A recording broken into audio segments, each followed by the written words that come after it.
দুই দফা দাবি আদায়ে ক্লাস পরীক্ষা বর্জন করে বিক্ষোভ করছেন সুনামগঞ্জ মেডিকেল কলেজের শিক্ষার্থীরা। এই নিয়ে আরও জানাতে ঘটনাস্থল থেকে যোগ দিচ্ছেন সহকর্মী আমির মাহমুদ। চলে যাচ্ছি তার কাছে।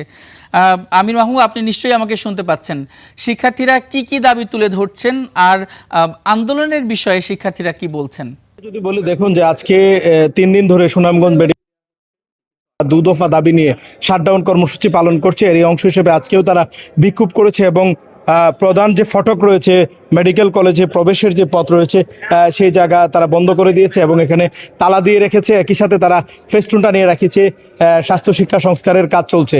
অর্থাৎ তেনারা কোনো ধরনের শিক্ষককে এখানে প্রবেশ করতে দিচ্ছেন না, ভেতরে যারা আছেন তারাও বেরোতে পারছেন না। ঠিক এই মুহূর্তে বিক্ষোভ করে তারা কিছুক্ষণ আগে চলে গেলেন এবং এই মুহূর্তে যে চিত্রটুকু আমি দেখানোর চেষ্টা করছি, এখানে তারা ভিতরে শিক্ষকরা রয়েছেন কিন্তু বাহির দিয়ে তালা দিয়ে দেওয়া হয়েছে, শিক্ষার্থীরা তালা দিয়ে চলে গেছে।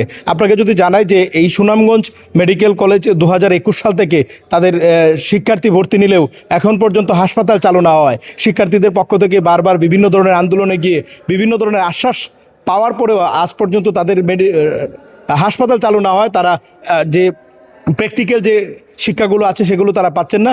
এরই দাবিতে তারা 3 দিন ধরে এই আন্দোলন করছেন। একই সাথে আপনাদেরকে যদি বলি যে আসলে দেখুন যে আজকে কিছুক্ষণ আগে শিক্ষা ও স্বাস্থ্য অধিদপ্তরের যিনি এডিজি আছে তার সাথে শিক্ষার্থীরা ফোনে কথা বলেছেন। তিনি ফোনে তাদেরকে আশ্বাস দিয়েছিলেন, কিন্তু শিক্ষার্থীরা সেই আশ্বাস নাকচ করে দিয়েছেন এবং তারা বলছেন যে আশ্বাসের মাধ্যমে তাদেরকে আটকে রাখা হয়েছে দীর্ঘদিন। তারা পূর্ণাঙ্গ সফলতা ছাড়া মাঠ ছাড়বে না। আগামীকাল সুনামগঞ্জ মেডিকেলে শিক্ষার্থীরা এবং এখানকার সাধারণ মানুষরা একই সাথে সুনামগঞ্জের যারা বিভিন্ন স্টেক হোল্ডার আছে তাদেরকে নিয়ে শিক্ষার্থীরা এখানে মত বিনিময় করবেন। সুনামগঞ্জের বিভিন্ন শ্রেণী পেশার মানুষকে তারা ইনভাইট করেছে, মত বিনিময় করবেন।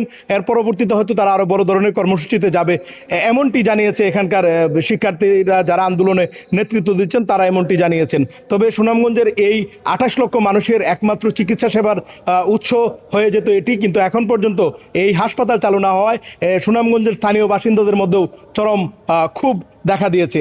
ইমন, এই ছিল সুনামগঞ্জ মেডিকেল কলেজ থেকে সর্বশেষ। আমির মাহবুব, আপনাকে অসংখ্য ধন্যবাদ।